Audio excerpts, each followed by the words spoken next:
pessoal, seja bem-vinda, seja bem-vindo a mais um episódio dessa série de entrevistas com os sócios da Nemetz Kuhnen, Dalmarco e Pamplona Novaes Advocacia, NKDPN Advocacia. Seja bem-vindo, como eu disse, para mais uma entrevista onde a gente está abordando mais do que nada o lado pessoal de cada um dos sócios. A gente não vai falar tanto aqui de advocacia e de direito, claro que a gente vai pincelar um pouco sobre isso também, mas mais do que isso a gente vai falar sobre o lado pessoal de cada um dos sócios da NKDPN Advocacia. Antes de mais nada, não esqueça de curtir esse vídeo, de compartilhar com quem você acha que pode aproveitar esse conteúdo e também inscreva-se no canal da Advocacia para poder acompanhar os demais vídeos e as demais entrevistas com os sócios do escritório.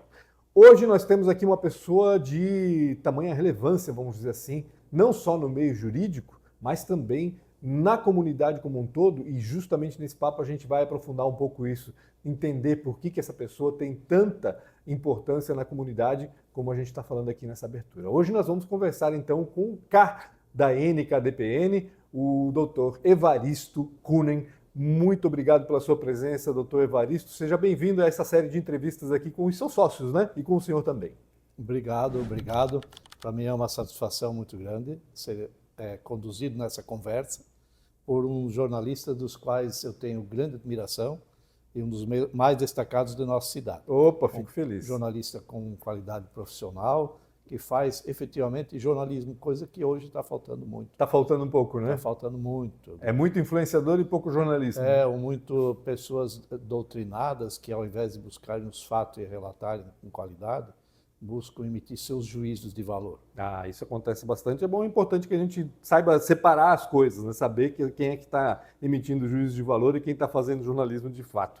Doutor, vamos falar do senhor agora, que certo. A gente está aqui para conversar e falar um pouco da sua vida fora aqui das paredes do escritório. Mas, primeiro quero saber do seu caminho no direito mesmo, rapidamente, para o pessoal até conhecer a sua trajetória, né? Onde é que o senhor se formou e de onde veio o interesse pelo direito? Na verdade, eu tive, antes da formação jurídica, eu fiz o curso de filosofia e tinha decidido, depois da conclusão desse curso, trilhar o caminho de alguma disciplina na área do conhecimento mais técnico. O senhor concluiu filosofia? A filosofia. Na época era um curso de 2 anos, né? Aqui em Blumenau mesmo? Não, num instituto de filosofia que na época havia em Brusque. Ok. Tá? E fiz depois um curso de engenharia química que eu iniciei, mas logo assim que iniciei, eu percebi que não era esse o caminho que eu gostaria de trilhar e fiz então a opção de fazer a graduação em Direito, que eu iniciei e concluí na Universidade Regional de Blumenau. Na FURB mesmo? Na FURB. Comecei nos anos de 81, 82 e concluí em 85. Ou seja, isso não teve nenhuma influência familiar? Não, eu talvez tenha sido um dos primeiros na minha família que se formou em Direito. Inclusive tem um episódio interessante nessa faixa que meu pai era contador e ele tinha uma pequena rusga com os advogados. Uhum. E ele achava assim que não era necessariamente a melhor profissão para seguir. Então, só depois de convencê-lo mais demoradamente nas minhas conversas com ele, é que eu tive a coragem de efetivamente trilhar esse caminho. Precisa muito do apoio e do acolhimento dos pais, principalmente quando a gente faz as opções, e para ter coragem de enfrentá-los. Meu pai foi uma figura extremamente importante na minha vida nisso. Uhum. E ali no curso de Direito, você se identificou com a advocacia? Eu me identifiquei, até hoje eu acho que fiz a opção correta. Uhum. Né? E depois, inclusive, tentei completar isso com um curso de pós-graduação que eu fiz na área tributária. Também iniciei o mestrado, concluí as disciplinas, por razões de fatores, principalmente de saúde na época, eu não concluí o mestrado, mas tenho todas as disciplinas, só não fiz a dissertação. Uhum. Né? Mas eu tenho a formação, então, de pós-graduação também nessa área do direito. E no escritório, propriamente dito, Evaristo, como é que o senhor entrou aqui? Em que ano foi isso? E como é que aconteceu a sociedade aí com o Dr. Nemetz? Então, eu vinha de uma experiência profissional, eu tinha sido já professor, já vinha como professor da universidade, que eu iniciei em 87, inclusive na FURB, eu lecionei de 87 até 2007. Depois eu coordenei, de 2008 até 2014, o curso de graduação em Direito da FAI, da Faculdade dos Franciscanos.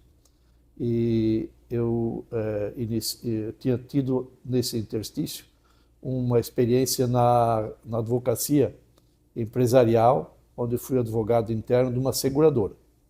Essa seguradora acabou sendo liquidada em 92. Então, e aí eu tive uma oportunidade, conhecia meu sócio hoje, Dr. Luiz Carlos Nemetz, que era fundador já da nossa sociedade, me fez um convite, então estou na sociedade NKDPN desde então de junho de 1992. 1992, mais de 30 anos já. Mais então. de 30 anos. Que loucura. Vocês estudaram juntos na universidade ou não? Não nos mesmos semestres, estudávamos no mesmo período.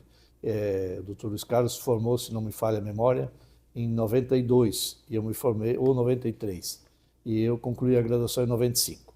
Qual é a sua atuação hoje aqui no escritório, Evaristo? Eu tive por longos anos, uma das tarefas é trabalhar diretamente no contencioso, na parte interna, coordenar os processos, os atendimentos aos clientes instalados. Hoje eu estou mais devagarzinho já indo para um conselho e tenho me dedicado mais a um trabalho de prospecção, no trabalho de atendimento aos clientes, visita a esses clientes de forma domiciliar, isso é, vou às empresas, diretamente em reuniões com esses clientes. Maravilha. Eu disse na abertura que a gente vai falar basicamente e mais do que nada sobre a vida pessoal e é sobre isso que eu quero saber um pouco agora, né? Vamos pegar numa ordem cronológica, querer saber da sua origem, né? Onde é que o senhor nasceu, em que família que o senhor nasceu? Eu nasci numa pequena vila de um pequeno município aqui do Vale do Itajaí, na região próxima a Ituporanga, município de Vidal Ramos. Era uma comunidade pequena, onde famílias alemãs, onde todos éramos parentes. Nós chegamos a ter mais de 100 famílias lá, que eram todos aparentados. Então, neste ambiente que eu nasci e tive os primeiros anos. Mas muito jovem ainda, eu saí e fui ao seminário, com a intenção de formação para o sacerdócio. Né? Tinha vocação para a religião? Acredito que tinha pelo menos essa expectativa. A família era religiosa? A família tinha muitos, e tem ainda muitos hoje, pessoas vinculadas à Igreja Católica, né, constituem o clero da igreja. Tenho 2 irmãos que acabaram sendo padres, né? Tinha um tio já à época, e inúmeros primos que eram padres e freiras, né? Sim. Isso nos levou automaticamente a pensar essa opção. Era quase um caminho natural, então. Então, com 11 anos eu parti e fiquei 10 anos fazendo essa preparação e formação regular, né? O primeiro, segundo grau, faculdade, e nas várias casas de formação. Ou seja, 10 anos, então, Fiquei dedicados 10 anos, ao seminário. Isso. E aí eu saí no ano de 79 e me dirigi, então, a Blumenau, onde eu iniciei o curso de Engenharia Química. Química, no caso, entendi. A família fazia o que lá em Vidal Ramos? Seu pai, sua mãe, os irmãos? Era uma comunidade praticamente integralmente de agricultores. Mas meu pai era, me parece até, se não talvez uma das poucas, se não a única exceção, ele era contador de uma indústria grande que na época tinha lá, que era madeireira e também fábrica de móveis, portas, esquadrias. Então ele foi por quase 35 anos o contador, na época chamavam guarda-livros, né? Fazia o trabalho interno, primeiro de auxiliar, foi crescendo, até a sua aposentadoria. Depois ele concluiu ainda mais um período fazendo assessoria à administração do município. A mãe trabalhava também? Não, a mãe era não, do lar? a mãe era do lar. Era do lar. E tem irmãos, Evaristo? Nós somos 7 irmãos ao todo, né? Minha mãe tem uma história muito particular lá também, que apesar de ter tido uma formação só nos 3 primeiros anos do ensino fundamental, o que era o normal e era o limite, que então se oferecia lá para o ensino, ela sempre foi uma pessoa extremamente preocupada com a formação, e era uma pessoa que lia muito, assim como meu pai, vivia no meio dos livros e revistas, né?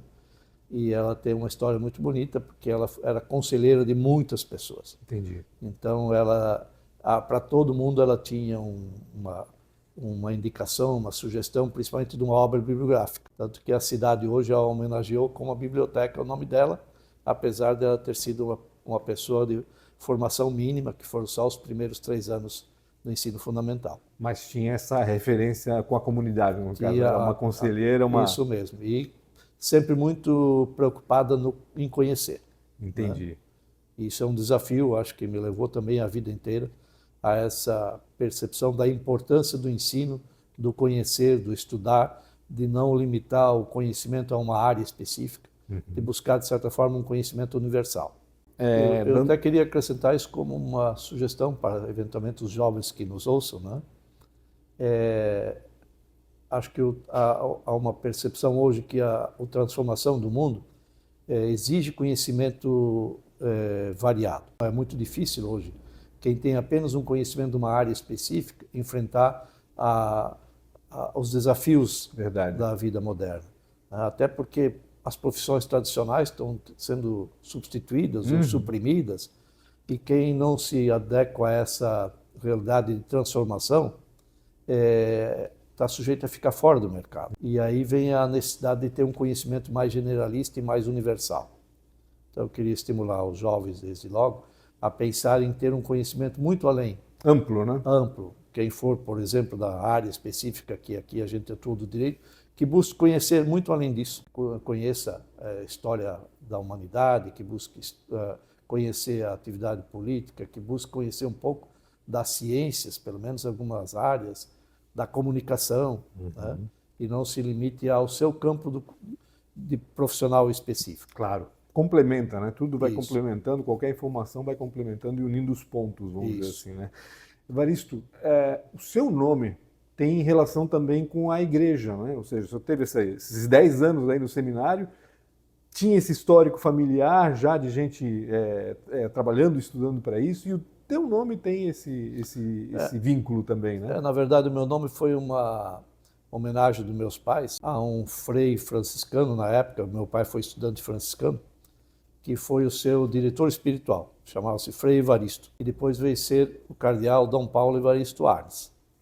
Inclusive ele é parente distante tanto do meu pai e da minha mãe, e ele deveria ter sido o celebrante do casamento deles. Olha! Mas daí ele teve uma dificuldade, em vista dos temporais que na época assolou a cidade. Vinha de longe, provavelmente. Ele vinha a Ituporanga, e de Ituporanga ele não conseguiu ir até Vila Ramos em vista dos temporais. Então, outro padre fez a celebração. Mas aí o primeiro filho que nasceu acabou sendo homenageado pelo nome do Frei Evaristo, que depois ia se tornar cardeal, né? Entendi. Cardeal Dom Paulo Evaristo Arnes, foi arcebispo de São Paulo. Você é o mais velho dos 7, então? Eu sou o mais velho. É o primogênito. Primogênito. Entendi. Nós somos 7 em 9 anos. Como é que foi essa experiência no seminário, esses 10 anos aí de estudo para a vocação religiosa, Evaristo? De que maneira isso te ajudou também para o que é hoje, para o profissional e para a pessoa que é hoje?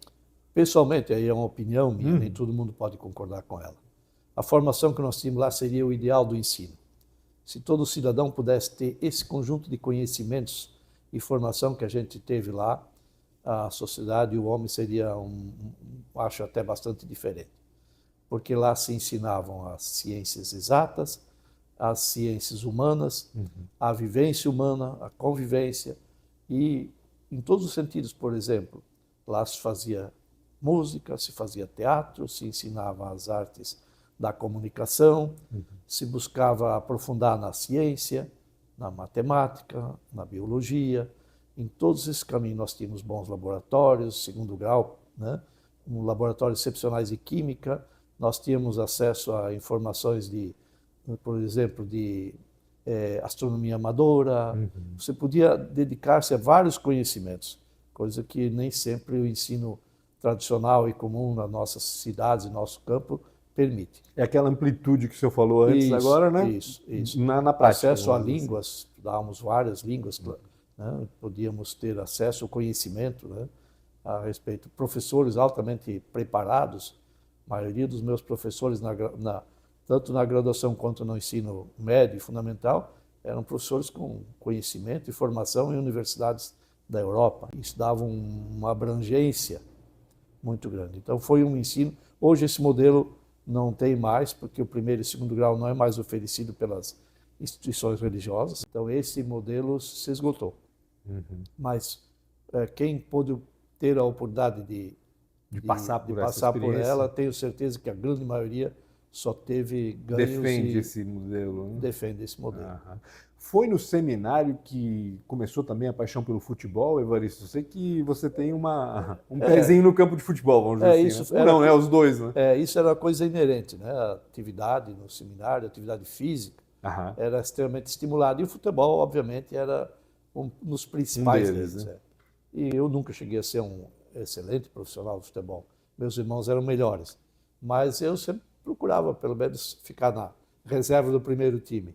Mas chegou a ser profissional? Então, Evaristo? não, profissional não. A gente jogou com nossos times de seminário, servia muitas vezes como uma espécie de sparring de times profissionais. Então, Para treinar os times para treiná-los, profissionais. né? Então, às vezes, numa quinta-feira, éramos jogo treino convocados com- para jogar com Paysandu, Carlos Renault. Aham. Jogamos em Curitiba uma vez com o Colorado, que depois veio a se O fundir Atlético, com né? o Pinheiros e veio a ser o Paraná Clube. Ah, o Paraná Clube, exatamente. Isso. Então, assim, essas situações episódicas, né? Uhum. Joguei umas 2 vezes nos jogos da Liga de Amadores do Vale do Itapucu. Envolvia Joinville, Rio Negrinho, Jaraguá. Então, e ali, na época, inclusive, o time com quem a gente jogou umas poucas vezes chegou a se tornar o campeão da Liga. Então, nesse sentido que era a experiência profissional minha. E quanto Não tempo foi durou profissional, foi realmente amadora. isso? Sim, exato. Mas quanto tempo durou isso? Foi ao longo de todos esses 10 anos que eu... No seminário, No principalmente? seminário. Depois disso, não. Quando vim à cidade de Blumenau, eu participei no início, quando eu trabalhava na seguradora, de jogos da Liga Blumenauense? não da Liga Blumenauense, mas dos grupos que atuavam na área de seguros e Ah, corretagem, entendi. Aham. né? Então nós tínhamos aí os grupos que jogávamos futebol, principalmente de salão. Na época ainda o Beck era forte, né? Sim, em Blumenau tinha muitas corretoras e seguradoras. Aham. Né? Aqui eram várias plataformas de seguradoras, tinham instalações. Em Blumenau eles criavam um grupo muito grande e uma das coisas que a gente participava à época era desses jogos, Dos jogos de futebol. promovidos por essa espécie de liga. Aham. Né? Da Liga dos Formada Securitários. dos securitários. Entendi. Nunca pensou em se profissionalizar o futebol, Não, em levar mais não. a sério? Não, isso nunca cogitei. E joga futebol ainda hoje? Joguei até um tempo atrás, faz tempo que não mais. A idade chega e você não pode. Eu fui, inclusive... Tem que respeitar o corpo, né? Isso, tive um pequeno intercorrência física há uns anos atrás, não muito longe, que eu rompi o ligamento da patela num joguinho de futebol muito simples. Recentemente isso. E o meu médico daí Cortou. não só cortou, como me advertiu que eu não deveria mais nem cogitar essa hipótese. Mas acompanha o futebol, gosta ainda? Gosto, Torce para sim. qual time? Eu torço para um time que, na época, no meu tempo de seminário, nós tínhamos muitos colegas que eram gaúchos. Aham. E os times gaúchos estavam em ascensão à época. Certo. Então tinha aqueles que torciam pelos times Rio-São Paulo e quem era gaúcho. Eu acabei me afeiçoando aos times gaúchos e torço até hoje, discretamente, para o Grêmio. Não é tão Não é um torcedor não sou aficcionado. Torcedor, não. Acompanha de leves. Acompanha a distância. O senhor falou da relação com a FURB, né? Estudou lá, fez direito lá, Isso. trabalhou como professor. Eu iniciei lá como servidor, né? Uhum. Lá Em que área? Fazendo o que Não, exatamente? fazia a parte de administrativa e financeira. Isso na época do curso de Direito? No curso de Direito. Quando eu iniciei, na verdade, o primeiro ofício que eu tive quando saí do seminário, mas por um curto período foi ser revisor do Jornal de Santa Catarina. Ah, que bacana. Mas foi um período muito curtinho. Uhum. E depois, isso lá em final de 79, 80. E aí fui trabalhar no administrativo da universidade. E a partir de 87, eu passei a lecionar na universidade várias cadeiras. E fiz isso até 2007 ou 2008. 20 anos, então, lecionando ali lecionando. Na universidade, né? Tive a oportunidade e o prazer de, digamos assim, conhecer e acompanhar na formação um número muito significativo de, hoje, colegas meus de profissão. Da mesma forma que o seminário foi importante para a sua formação como pessoa e também como profissional, porque no fim das contas as coisas se encontram, né? Imagino que essa convivência na universidade também tenha sido fundamental, né? Foi, principalmente numa época que a FURB era um dos, digamos assim, faróis que conduzia, liderava as ações na cidade e na região, não só aqui. Tanto que ela foi a instituição que organizou e fundou outras instituições de ensino superior na região. Então, ela tinha uma liderança, o que ajudou muito que a gente tivesse um bom relacionamento, boa referência, tinha uma boa formação. Nós tínhamos um quadro de professores muito bem estruturados, inclusive eu tive a satisfação de ter 5 ao longo do meu curso, acho que foram 5 desembargadores do Tribunal de Justiça que lecionavam. Era sempre uma forma muito eficaz de essa experiência de profissionais altamente qualificados poderem trazer um conhecimento, uma experiência para o aluno. Com certeza, isso deve ser enriquecedor. Isso foi bastante significativo e importante. O senhor acha que a FURB, especificamente, ou até mesmo as faculdades tradicionais, assim, em outras cidades, perderam um pouco desse protagonismo, vamos dizer assim, que tinha há um tempo atrás, algumas décadas, talvez pela profusão de ensino à distância, por exemplo, que surgiu? Que avaliação que o senhor faz assim, do caminhar dessas instituições de ensino? Em Santa Catarina nós temos uma realidade específica, que é a CAF. As instituições de ensino que tinham, na sua generalidade, eram fundações privadas, mantidas pelo município onde elas se instalavam. Perfeito. Era um modelo interessante, elas se regiam pela legislação privada e tiveram uma função social extraordinária no Estado, em difundir o ensino superior, principalmente voltado à formação profissional, né? Porque não eram instituições que permitiam, e acho que não permitem ainda hoje, um dispêndio muito grande com extensão e formação e pesquisa. Claro. Então, eu acho que a natural evocação dela seria a formação profissional. A nossa instituição aqui, especificamente, eu acho que perdeu bastante, assim como outras, o protagonismo quando ela decidiu se transformar numa instituição, uma fundação pública. Isso a engessou, a limitou, e hoje ela perdeu bastante protagonismo, no meu juízo, a partir disso. E tem outras razões, eu acho que não só a nossa instituição, como a maioria dos cursos da graduação em Direito, eles não fizeram a atualização dos seus currículos. E hoje ainda buscam a formação voltada na área jurídica, principalmente para o contencioso, para o litígio, para o confronto, né? E não para ensinar os alunos a buscarem alternativas do mundo jurídico. O direito abrange uma área muito grande, ele pode ser, sim, um bom instrumento para formação, claro, e também para que o profissional do direito possa obter um justo rendimento e um ganho, né? O que é necessário é que a instituição o estimule a buscar esses novos nichos e novos mercados que o direito oferece. A impressão que me dá, ouvindo o senhor agora, é que acontece o mesmo com o jornalismo. A impressão que eu tenho, falando do jornalismo, é que parece que a universidade, não estou falando da FURB especificamente, mas do meio acadêmico como um todo, né, demora para se atualizar porque tudo acontece muito rapidamente hoje no mercado, né? Acho que no direito é a mesma coisa também, né? Sim. O conhecimento se transforma e parece que as instituições demoram a responder essa transformação. Isso. Eu tive também a experiência da Universidade Federal, por um período mais curto, onde eu fiz o mestrado. Eu acho que até a Universidade Federal hoje, isso é mais marcante, né? Acho que ela tem uma grade curricular ainda antiga, desatualizada, né? E muito focada na formação acadêmica, onde o título vale mais que o conhecimento, e isto não eu acho que precisa atualização. Isto é uma situação bastante comum em todas as instituições jurídicas.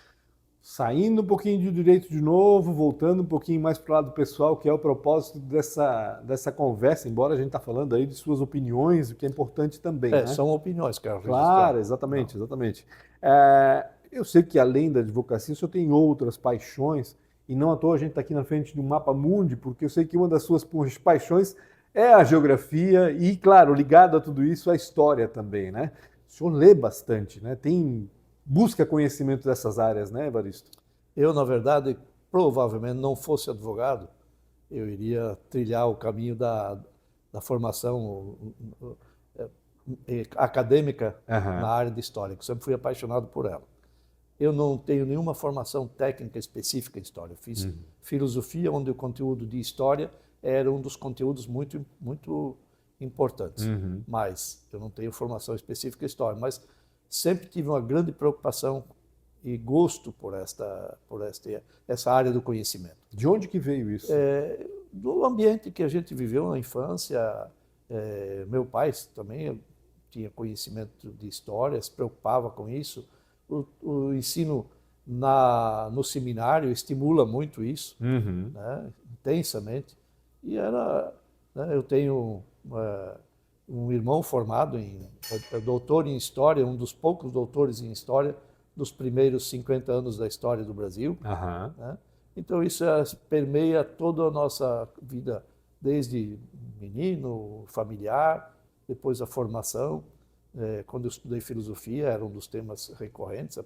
Não há como compreender filosofia sem ter um bom conhecimento de história. Claro, com certeza. E essa é uma paixão. Eu nunca desenvolvi ela como uma forma técnica de buscar uma formação, de fazer né?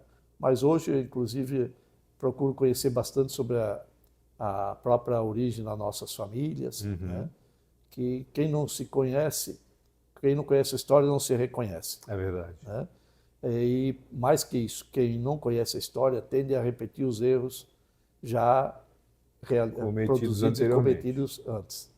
Então, acho que quem faz, também na área jurídica, é fundamental que ele conheça bastante da história. E é bacana porque esse conhecimento da história que cada um busca nas suas famílias, como o senhor falou, é importante que a comunidade como um todo também conheça a história dela, da comunidade como é, né? No caso de Blumenau aqui falando, né? Dando um exemplo, para justamente saber o que aconteceu de errado na história e o que pode ser corrigido ou evitado até, né? Porque é importantíssimo isso. A história, inclusive, na formação do ensino no Brasil tem sofrido muito uma busca de revesti-la com a capa ideológica, ser extremamente reinterpretada, e isso é uma pena, porque ela, na verdade, distorce o conhecimento. Então, acho que eu, na minha idade, consegui escapar um pouco disso.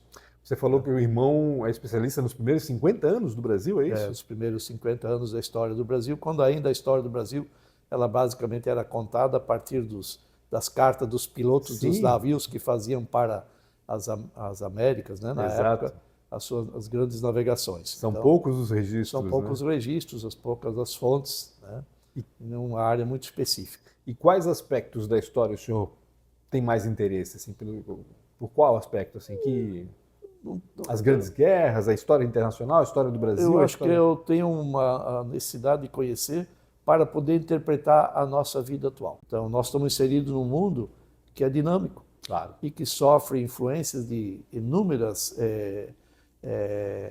pensamentos, conhecimento e experiência do homem. Se você quer se reconhecer, mesmo aqui, a borda onde o mundo acontece, que na verdade nós estamos, como diz o meu sócio, mais ou menos no ponto final do ônibus, né?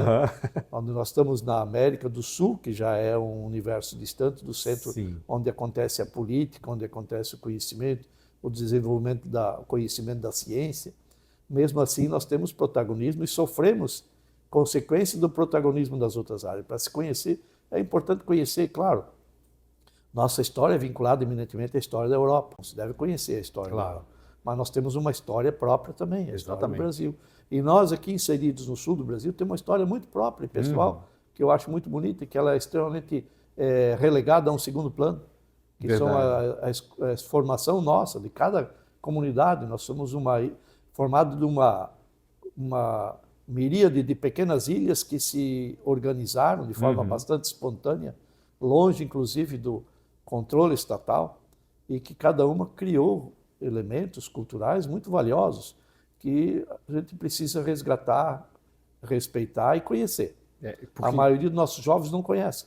Livro para isso tem, né? É só buscar. Livro e outras fontes. Exatamente. Hoje, muitos profissionais, inclusive, se dedicam a esses nichos específicos, né?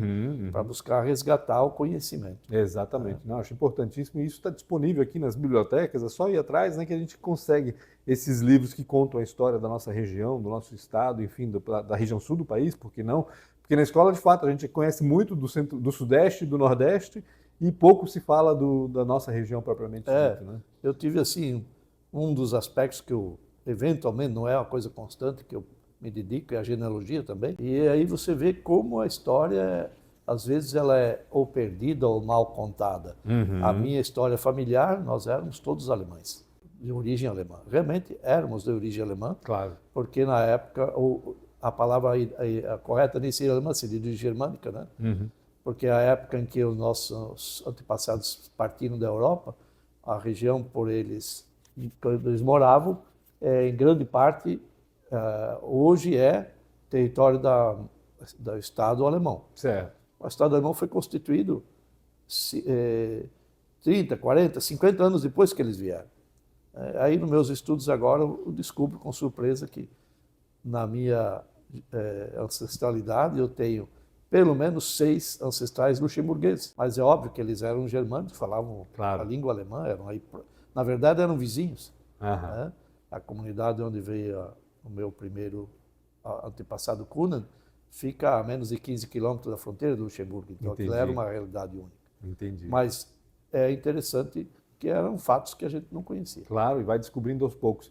Evaristo, falando um pouquinho da vida pessoal de novo, né? A gente sabe que a advocacia exige demais dos profissionais, né? Não tem horário, não tem dia. É meio como jornalista também, é 24 horas por dia sendo advogado. É isso mesmo. E, claro, é intenso e chega a ser estressante também, né? Isso afeta a saúde mental, afeta, de certa forma, esse problema que a gente sempre destaca, principalmente nessa época da humanidade, vamos dizer assim, na andada da carruagem, a gente está sofrendo demais mentalmente, né? Como é que o senhor faz para dar uma aliviada em toda essa pressão e nesse estresse? Que refúgios que o senhor tem aí para poder ter o equilíbrio de saúde mental, vamos dizer assim? Uma das coisas com que eu me dedico, que me realizam, são fazendo atuações que poderia chamar de ações sociais, né? Onde eu sempre busquei uma atuação.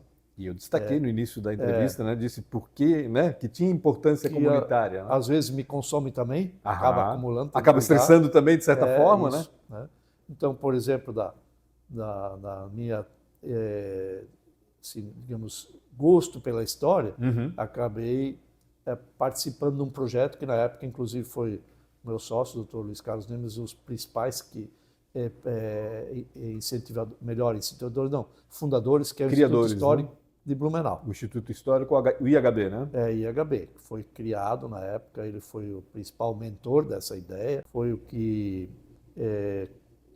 convenceu outros de participarem, né? Então, essa é uma atividade que eu tenho hoje, até bastante mais diminuída hoje, mas tive uma atividade maior. Mas ainda está ali atuando, de certa forma, né? Tenho uma participação num clube esportivo tradicional da cidade, que é o Clube Esportivo Ipiranga. Certo. E tenho uma ação social também, envolvendo o teatro, Carlos Gomes. Eu considero ele como um instrumento de difusão da cultura de primeira grandeza. Não tenha dúvida. E precisa de voluntários. Então, eu tenho uma atuação discreta lá, participo da direção, faço atuação, eventualmente aqui o escritório também faz pro bono, alguns trabalhos jurídicos em favor dele. Certo. Então, é um tempo. E tem uma outra atividade ainda que eu faço e dedico bastante tempo, que é a ação social da Igreja Católica através da Caritas Diocesana, que é uma organização civil que se dedica a fazer obras de natureza social, né? Onde hoje essa entidade tem 2 linhas principais de atuação, que é uma atuação com os imigrantes, onde nós temos, inclusive organizamos entidades para os imigrantes, buscamos meios de formação, preparação para adaptá-los à comunidade, como Ajudam formação, a adaptação, né, iniciação para a língua portuguesa. Nós temos parcerias com o Instituto Federal de Educação e outras obras com os imigrantes. Também a orientação e condução deles para regularização de documentos. Certo. E temos uma casa de acolhimento para dependentes químicos. Que bacana. Né, que é uma outra estrutura que a gente tem aqui próximo, né, e que também exige esforço, né, e ali nós temos parcerias para desenvolver esse trabalho. E essa convivência com essas realidades difíceis, né, de imigrantes e dependentes químicos, isso acaba ajudando a equilibrar a saúde mental? Eu acho que sim. Eu acho que sim. A gente, entre outras coisas, percebe o quanto a gente foi... Deus foi benevolente conosco. Fomos privilegiados, de certa forma. Nos deu oportunidade de termos uma vida mais confortável, de termos tido formação, essas pessoas não tiveram. Temos ainda, apesar de tudo, um país em que a gente não precisa abandonar tudo para se refugiar em outro país. Verdade. Né? Que os imigrantes que vêm para cá são basicamente haitianos e venezuelanos, que a maioria não vem para cá porque decidiram simplesmente buscar uma vida melhor, não, porque lá eles estão numa condição que não percebe mais perspectivas. Então, acolher essas pessoas ajuda para a gente também valorizar o que a gente tem, né? Valorizar o que a gente tem. Não tenho dúvida. São refúgios de trabalho também, ou seja, para esquecer um pouco, não esquecer, mas para aliviar um pouco da tensão da advocacia, vai buscar outro tipo de trabalho e aí acho que a mente trabalha de outra maneira, né? E isso ajuda a equilibrar tudo. Mas se a gente for falar de refúgios de locais, especificamente, qual é o local onde o senhor se sente bem? Em casa, com meus livros. É o melhor local que tem? É o melhor lugar que eu posso encontrar, é em casa com meus livros. Gosta de... Já jogava futebol, fazia as coisas. Hoje em dia, até pela idade, tenho que limitar, o meu médico me proibiu do futebol. Não dá mais para jogar futebol. Isso, então eu tenho que buscar alternativas, viagens. Eu nunca tinha feito grandes viagens, agora eu fiz algumas poucas viagens, né? Seja aqui próximo, fim de semana. Eu tive a oportunidade agora já de fazer acho que foram 4 viagens para a Europa. Entendi. Entende? Então, em locais diferentes. Isso tem, obviamente, ajudado a distrair um pouco. E que acaba ajudando também no conhecimento histórico, né? Porque lê os livros e depois vai em loco ver onde as coisas aconteceram, falando especificamente da Europa, né? Muito bacana sempre passear por lá, né? Pai de 2 filhos, é isso, Maurício? Pai de 2 filhos. Né? Que idade eles têm hoje? Eles têm, um tem 31, outra, minha filha tem 33 e meu filho tem 31. Estão encaminhados, então? Cada um buscando se encaminhar, nem perspectiva. Ainda não? Não. Como é que foi a paternidade para o senhor? Foi algo extraordinário. Não tem dúvida. Não tem dúvida. Eu tive 2 filhos e a felicidade de ter uma esposa muito maravilhosa comigo, que infelizmente, por problemas de saúde, faleceu fazem agora quase 9 anos. Então, foi uma experiência única. Né? Todo mundo que passa pela paternidade, eu tenho certeza que é um dos pontos altos da sua vida. É uma mudança brusca, né? É um divisor, né, mas de água, a satisfação de acompanhar um ser novo, desde o seu nascedouro até a formação, como agora na luta pelo mercado, ainda todo dia praticamente a gente se comunica, se fala, isso é uma coisa extraordinária. E a perda da esposa, Evaristo, como é que enfrentou isso? É uma coisa extraordinária também, é uma coisa muito sentida. E também a percepção de limitação. Né? Você percebe a finitude da vida. Exatamente. Né? Muito presente. Ela acontece para todo mundo de forma natural, principalmente em relação aos pais, que eu também os perdi, mas quando chega muito próximo de nós, no meu caso, a minha esposa, digo, e outros tantos os filhos, essa deve ser uma experiência muito, muito impactante na vida de todo mundo. E teve a experiência também de reconstruir a vida afetiva também, né? Estou hoje num novo relacionamento, estou muito feliz. É uma pessoa que me compreende, me é um suporte, um esteio. Né? Foi uma boa escolha que eu fiz, demorada, né? Estudada, avaliada. Isso. Mas eu estou numa situação tentando superar esta perda extraordinária que não se supera, né? Claro, não tem como. Não tem como. Não tem como. Realmente não é fácil, faz parte da vida de todo mundo, né? A gente vai lidar com isso, mas infelizmente a gente sabe que não é realmente algo fácil de lidar. Ouvindo você aqui agora, Evaristo, a gente percebe o quão líder você é. Não só aqui no escritório, você tem um papel de liderança, né? Falou antes do seu papel aqui de orientar e de organizar tudo, mas também nas comunidades onde atua, nas instituições onde atua, Carlos Gomes, Instituto Histórico, Cáritas, enfim, existe aí uma questão de liderança, né?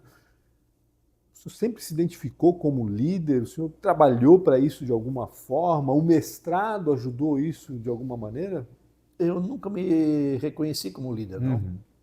Eu acho que eu procuro fazer o melhor que eu posso, esperando que as pessoas, de alguma forma, percebam que o que eu faço pode ser o correto. Mas eu nunca Você diz que sou líder, mas eu não me reconheço assim, não. Mas Eu acho imagina. que pode ser que muitas pessoas concordem no que eu digo, né? Mas eu nunca impus e nunca, aqui dentro mesmo, eu tenho um trabalho de coordenação que não necessariamente me dá o título de líder, né? Entendo. Eu acho que a gente deve conduzir a vida com muito cuidado, buscando medir os seus passos, para que a gente possa honrar a vida que Deus nos deu. E com base nisso, talvez as pessoas percebam também que aquilo que a gente faz é o correto. Sim. Deixa eu fazer umas perguntas rapidinhas para respostas rápidas também, um pinga-fogo, como a gente fala, né? Bebida preferida, Evaristo? Hoje, se eu estiver numa roda de amigos e tal, é provavelmente o vinho. Uhum. Branco ou tinto? Eu gosto do branco. Do branco melhor. Branco e tinto, mas se for escolher, eu prefiro o branco. Prefere o branco. Livro inesquecível, são tantos, né? Imagino que deve ter algum que deve ter marcado um pouquinho mais. Sim, assim. tem um livro que talvez eu possa destacar em tantos, né? Que me despertou principalmente para essa área da história. Uhum. O título é Deuses, Túmulos e Sábios. W. Ceran, não lembro o nome do autor agora, que conta a história romanceada do período lá do século XIX, em que se começou os trabalhos arqueológicos, principalmente que envolveram as descobertas sobre a cultura egípcia. Uhum. Então, aquelas buscas dos arqueólogos no deserto, buscando descobrir o que eram os hieroglifos, aquilo na época, quando menino, me despertou demais. Talvez seja esse o livro que mais foi decisivo para que eu tivesse esse gosto pela história. Entendi. Não só pela história, mas pela leitura também, provavelmente. A leitura eu acho que era uma coisa, né? Era um livro que tinha em casa, então, é isso? Foi um livro que eu tive em casa, na época, e que me destacou, me chamou extremamente a atenção. E depois, logo na sequência, foi atrás de conhecimento dessa área do Egito? Sim. Ou... E, especialmente o tempo de seminário, a gente era muito estimulado a isso, né? A literatura era uma questão muito, né? Tive também depois um livro que também foi muito marcante, que era uma coleção pelo que se sabe hoje, na época a gente não estudou claramente quem era o autor. Certo. Mas hoje se sabe que ele era uma pessoa que nasceu e morou na Alemanha, nunca saiu da Alemanha, e talvez tenha uma das melhores descrições do que foi aquela corrida do ouro americana e a conquista do oeste americano. Certo. Os autores dizem que ele provavelmente deve ter convivido, porque ele teve uma passagem que ele foi preso, provavelmente ele teve convivência numa cela com alguém que passou essa experiência. Entendi. E ele escreveu obras maravilhosas, né? Karl May. Quando jovem, aquilo era impressionante. E tem inclusive uma delas que é uma trilogia chamada Winnetou, que no tempo nosso seminário tinha filas enormes para todo mundo poder ler a obra, que tinha só 2 ou 3 exemplares. Né? E então é uma obra que também eu quero destacar como maravilhosa. Que legal. Que encantou pelo gosto pela leitura e também pela aventura. Né? Entendi. Ela conjugava tudo, história, aventura e...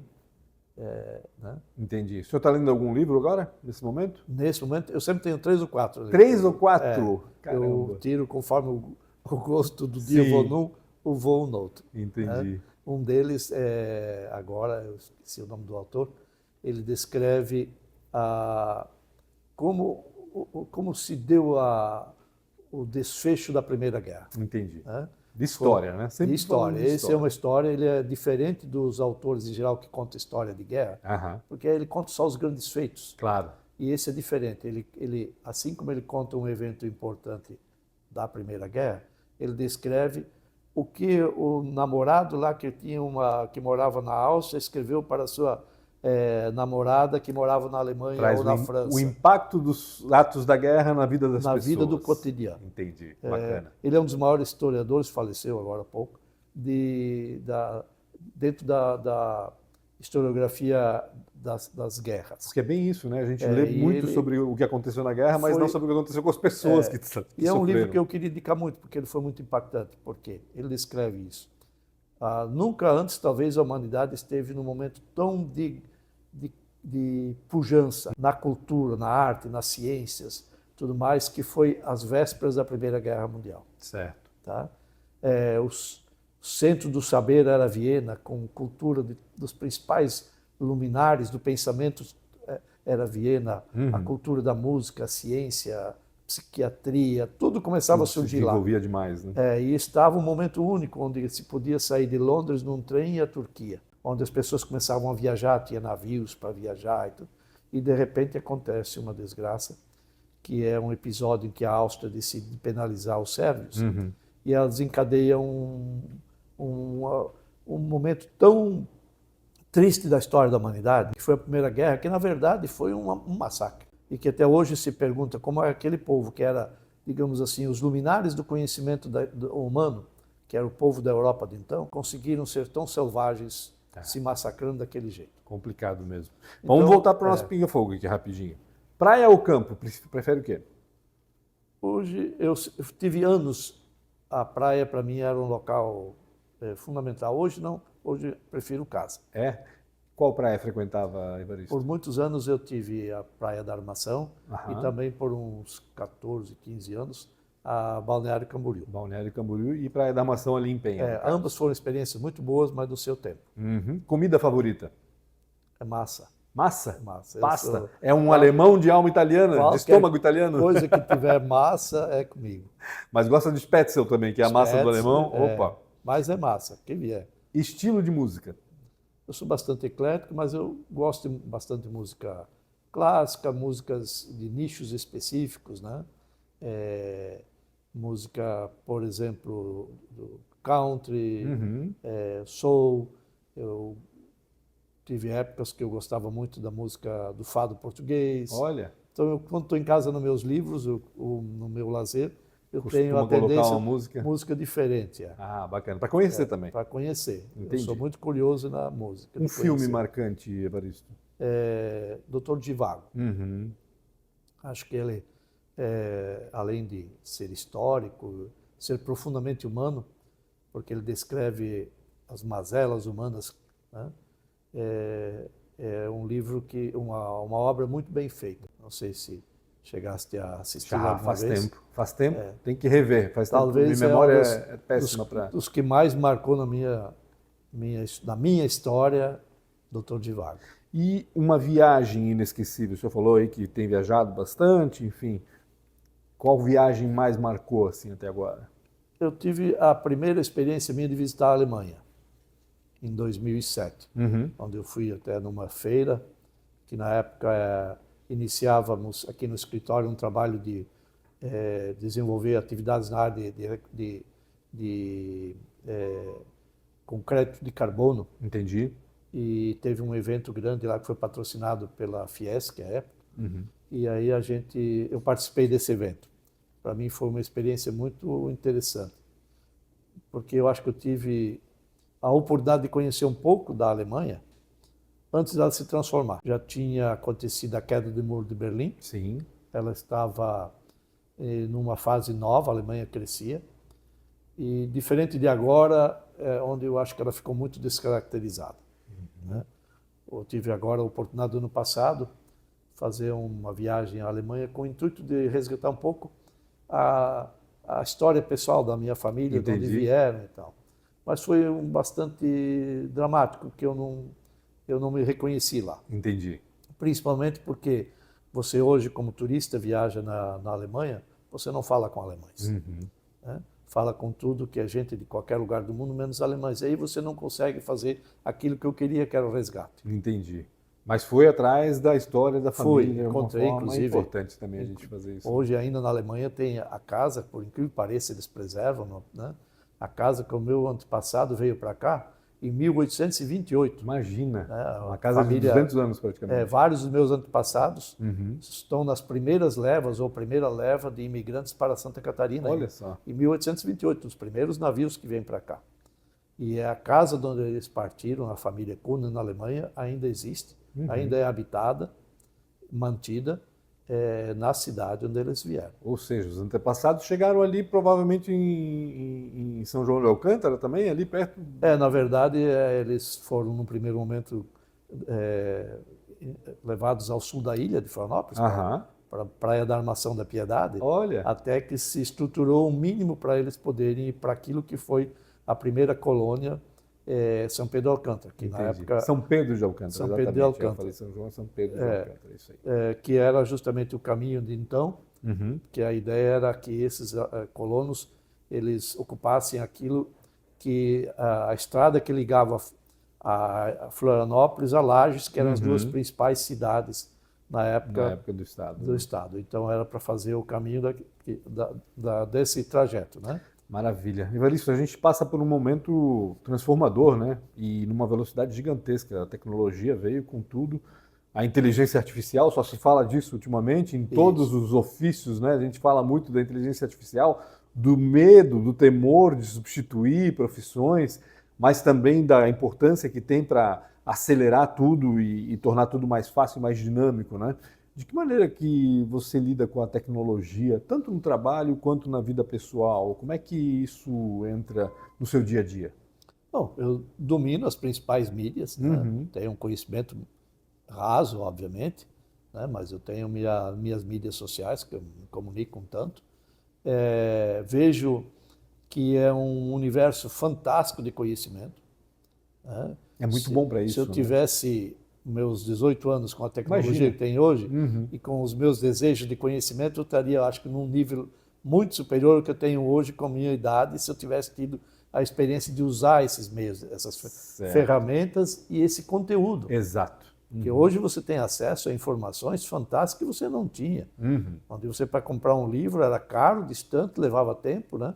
Hoje você abre, em 2 minutos, tens a resposta no teu celular. Sim. Né?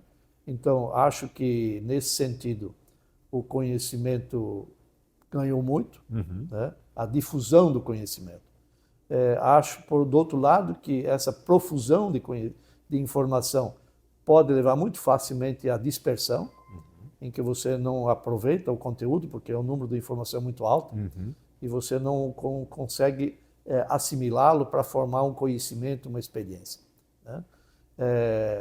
Do outro lado, vejo que as mídias sociais oferecem essa oportunidade. Sou absolutamente contrário a qualquer forma de regulamentação delas. Eu acho que o conhecimento e a verdade naturalmente sobressaem. Predominam. Não tem nenhum fundamento para que se faça qualquer limitação de uso dele, a não ser para as pessoas que tenham um certo nível de, como é que eu diria, ainda informação. Então, a criança, enquanto não tiver a capacidade de discernimento, deve ter, obviamente, limitação. Claro. E, obviamente, como qualquer instrumento de comunicação, ele não pode ser usado para o mal. Então, usar para o crime, para o delito, não, né? Mas a censura prévia acho extremamente detestável, inaceitável, de qualquer forma de censura prévia. E no meio jurídico, de que maneira que a inteligência artificial tem Eu mudado? acredito que ela vem como uma ferramenta para auxiliar. Ela tende acredito que não seja panaceia toda o que se diz também. Exato. Né? Porque ela é como uma ferramenta. Imagine, no passado, eu comecei minha advocacia com a máquina de escrever. Exato. O computador só acrescentou vantagens. Não houve nenhuma substituição da necessidade do conhecimento. E da mesma forma agora, né? E agora eu acredito que essa ferramenta, a própria inteligência artificial, vai abrir possibilidade de novos nichos e novas oportunidades para os profissionais, tanto da área do direito como todas as áreas do conhecimento humano. Dá para pescar várias dicas que o senhor deixou ao longo da entrevista aqui para as pessoas comuns e para as pessoas que pretendem seguir ou seguem já o mundo do direito e da advocacia, né? Mas eu queria que o senhor deixasse aqui no encerramento, então, uma mensagem para quem pensa em seguir pelo direito, para quem está começando agora no direito. Qual é a dica de ouro que o senhor dá para essas pessoas que buscam por alguma orientação para seguir profissionalmente por esse caminho? Veja, a meu juízo, na fase de formação, procure ter um conhecimento generalista, amplo. Aquilo que o senhor disse ao longo da entrevista. Vá buscar um conhecimento amplo para poder fazer boas escolhas e perceber as oportunidades. Depois, procure se fixar em alguns nichos de mercado para atuar. Como profissional, busque ser bom em algum nicho de mercado. Em quais? aqueles que você tiver disponível ou mesmo, eventualmente, criando nichos. Seja criativo, busque ser uma referência em determinado tema, determinado conhecimento, determinada operação jurídica, e aí sim você será reconhecido e procurado. E para a pessoa, pessoalmente, para o lado pessoal da pessoa, que dica que o senhor pode deixar aqui? Eu sou uma pessoa que tenho uma profunda fé enraizada cristã, sou católico, então acho que não existe uma forma de você ter um equilíbrio na vida a não ser em sintonia com Deus. Então, uma das coisas extremamente importantes para qualquer pessoa é ter aquele sentido de finitude. Né? Não só por causa da minha idade, mas eu acho que é importante sempre ter isso presente. Né? O nosso tempo aqui tem um limite. Limite, exato. Utilize-o para o bem, para a edificação sua e dos seus que estejam próximos, ou edificação da humanidade. Né? Pense sempre que você não está só no mundo, que teus atos têm reflexos e que esses reflexos sejam os melhores possíveis. Maravilha, Evaristo, eu só tenho que agradecer pela tua disponibilidade de estar aqui com a gente, contando um pouco da tua história. Espero que tenha sido bom para você também, né? De certa forma. Com certeza. Lembrar e revisitar esses lugares, né? A gente nem sempre faz isso. Não, exatamente. Nem sempre é tão tranquila essa revisitar o passado. Né? Mas é necessário sempre, né? Acho que é importante a gente dar valor aqui. A gente e principalmente passou. olhar para trás e não repetir o que fez errado. Exatamente. Muito obrigado pela tua participação aqui, Evaristo. Obrigado. E obrigado a você também que acompanhou essa entrevista, uma das entrevistas dessa série que conversa um pouco mais com os sócios da Nemetz Kuhnen, Dalmarco e Pamplona Novaes.